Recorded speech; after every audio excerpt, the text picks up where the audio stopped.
जय श्री कृष्ण। राधे राधे। राधे सत्संग में सत्संग का रसपान करते सभी आत्मीयजनों, श्री वल्लभ की प्रेरणा से प्रेरित होकर राधे सत्संग में आज हम देखें कि श्री गिरिराज जी गोवर्धन जी की पर्वत की परिक्रमा क्यों करते हैं। प्रियजनों, इससे पूर्व अगर आपने राधे सत्संग चैनल को सब्सक्राइब न किया हो तो सब्सक्राइब कर लेना, जिससे आपको हर सत्संग की जानकारी मिल सके।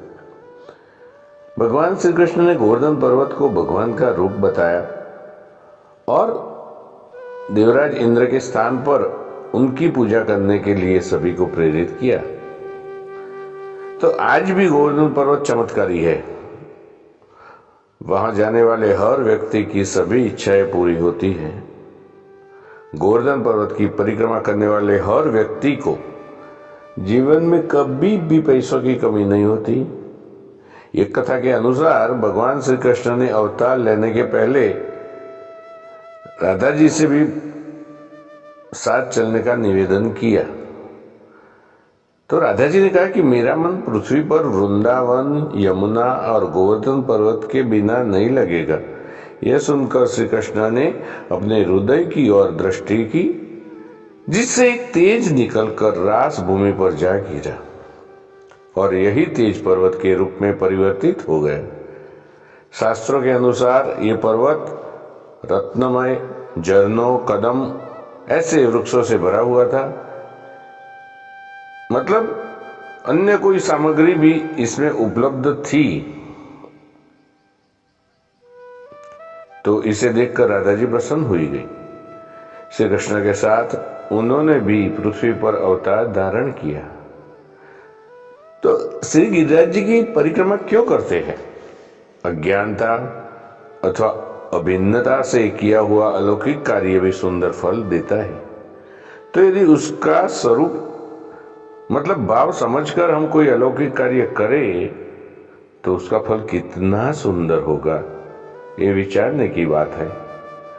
परिक्रमा का भाव समझिए। चलो कि अब हम जिसकी परिक्रमा कर रहे हो उसके चारों ओर घूमते हैं। जब किसी वस्तु पर मन को केंद्रित करना होता है तो उसे मध्य में रखा जाता है, वही केंद्र बिंदु होता है।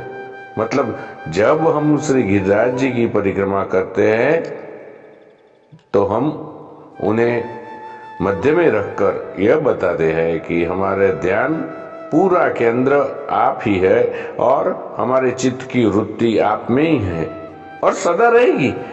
दूसरा भावात्मक यह पक्ष ऐसा है कि जब हम किसी से भी प्रेम करते हैं तो उसके चारों ओर घूमना हमें अच्छा लगता है, सुखकारी लगता है। तो श्री गिरिराज जी के चारों ओर घूमकर हम उनके प्रति अपना प्रेम और समर्पण प्रदर्शन करते हैं। परिक्रमा का एक कारण यह भी है कि श्री गिरिराज जी के चारों ओर सभी स्थलों पर श्री ठाकुर जी ने अनेक लीलाएं की, पर श्री ठाकुर जी ने ये जो लीलाएं की जिनका भ्रमण करने से हमें उनकी लीलाओं का अनुसंधान रहता है।